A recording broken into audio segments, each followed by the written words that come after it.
Hello everybody. If you're hearing this, If you're hearing this right now, my wife has had our second child and I'm going to be taking a few days off. So hopefully don't miss me too much, but I will be back. What we're going to be doing here is we're going to be receiving this package. You'll see this package in front of you, hopefully when you're watching this, and you will be researching one NHL hockey team. You can see that there's some 8 questions here and a little box, some other stuff, and a little bit of data down here. So you should be receiving 2 pages, one's front and back, or maybe 2 pages. You'll be getting 2 pages, they'll be front and back, okay? Also, you can find any of this stuff on the Google Classroom under the Math section. So please, if you've lost something, if you can't find something, please access it from the Google Classroom because there's a lot of paper I need to print, and my goal this year was to try not to print as much paper, which for a project like this, it's pretty hard to do. All right, so let's get started here. Number one, what we're going to be doing is you will get an NHL team. If it's not your team of choice, I apologize, but you may find something out pretty neat about the new team that you're going to be researching. So number one says, using your team's roster and the chart given below, find the countries of birth of all your players. Fill in the chart. So I'm going to pop down to this chart here. It says, use your team's roster to fill out the table. Use a calculator to find the percentages. Your percents need to add up to 100. So we would write our team name here, and this is very important that we count how many players are on that team. So I'm going to use the Winnipeg Jets. This is their roster from last year. So just in case somebody is the Winnipeg Jets, they kind of there's different players each year, right? So some of them are the same. Okay, so I've pre-counted this up. There's 25 players, okay, and that's very important to know. So I'm going to type in 25 here, okay. Now I'm going to start with my first country. Most NHL teams, but not all, have mostly Canadians on their team. Okay, so I'm going to go to my roster of the Winnipeg Jets, and I'm going to count how many Canadians there are. So it shows you their flag. It also tells you their birthplace. For Canada and the United States, it does not tell you the country they're from. So hopefully we know what an American flag looks like, and I think we know what a Canadian flag looks like. Okay, some of these other places you may need to look on a map just to double check where they are from. Okay, you can look up flags, you can type in the country, like this one here is Nordingra, Sweden, Aalborg, Denmark. Look those up. If you're unsure of where those are, take a look. Austria is another one. So this team has, a lot of players from a lot of different places. Okay, so I know that there's 25 players. I'm going to count up how many Canadians. So we have 1, 2, 3, 4, 5, 6, 7, 8, 9, 10. Okay, so I go back to my data here. I'm going to type in, in the total column, 10. There's an abbreviation box here. That's just a short form for a country, okay? In this box here, I'm going to type in 10, and I'm going to use my backslash, which means division if we're using division on a computer, by 25. I need to multiply by 100 to find percent, okay? So I need to do 10 divided by 25 times 100, and I get 40% right on. Okay, so I type in 40% and I move on to my next country. Just by looking there, it looked like the USA had a lot. Okay, so I will double check how many they have. 1, 2, 3, 4, 5, 6, 7, 8, 9. Okay, so I go back here, I type in 9, and then over on this one I do 9 divided by 25 times 100.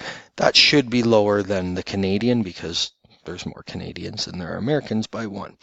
So I type that into my calculator, 9 divided by 25 times 100, and I get 36.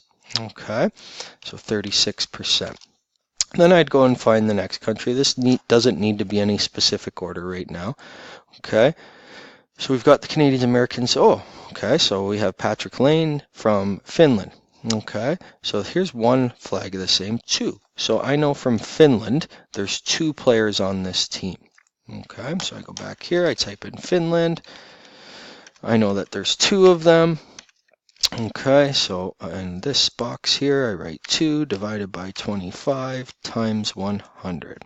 Okay, so on my calculator, 2 divided by 25 times 100 is 8%. Okay, and that's obviously makes sense because they don't have 9 or 10 players from Finland. Okay, then I'd go back to my sheet again and just finish this off. Okay, we have Dmitry Kulikov. He's from the Soviet Union, which is now present-day Russia. Okay, and it doesn't look to me like, so there's one Russian. Okay, so Russia, Russia, there's one. Okay, and I'm just going to speed myself up here by just going back here. I know that there's one Russian, there's one person from Sweden, one person from Denmark, and one person from Austria. Okay, so I go back here, Sweden, Sweden, there's one, Austria, there's one, and the last one was Denmark, and there's one. Okay, and now I can just figure out 1 divided by 25 times 100 equals 4%. So I know all these here are 4%. Okay. Now, here's the big thing. All of these numbers here need to add up. These numbers in this column need to add up to 100. Okay, so I'm just going to quickly type it in. 40 plus 36 plus 8. And I'm just going to speed this up. 1, 2, 3, 4. 4 times 4 is 16. Okay, and I get an equal number of 100. If I were to add up my totals, 10 plus 9 is 19, 21, 22, 23, 24, 25. So I know I've gotten every player. I know that I've gotten every player here because I have 100% right on the nose. Some of you will run into decimals. 25 is a beautiful number to work with when you're doing percents, but 26, 27, you're going to get some decimals.